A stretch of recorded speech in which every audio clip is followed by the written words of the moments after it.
Ертеде шал мен кемпір болыпты. Кемпір-ау, маған бауырсақ пісіріп берсеңші. Неден пісірейін? Ұн жоқ қой. Қойманың түбін қырнап көрсең ғой, бауырсақтық ұн табылып қалар.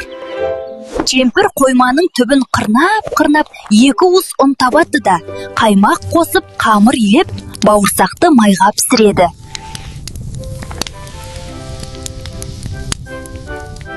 Терезе алдына суытқалы қояды.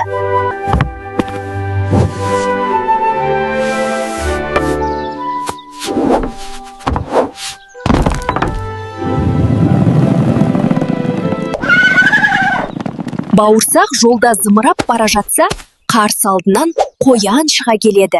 Бауырсақ, мен сені жеп қоям. Жоқ, сен мені жеме, саған өлең айтып берем. Мен бауырсақ, атамнан қаштым, әжемнен қаштым, енді қоян сеннен қашам.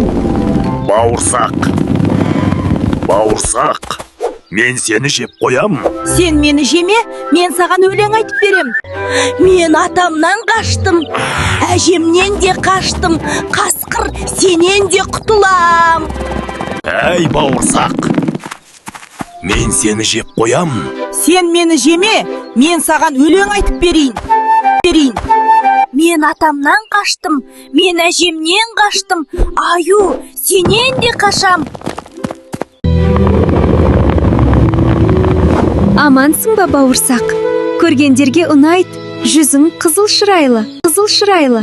Бауырсақ мақтауға риза болып, өзінің әнін айта бастайды. Түлкі қыбырын білдірмей жақындай береді де, бауырсақты жеп қояды. Балалар, каналыма жазылып, лайк басуды ұмытпаңдар.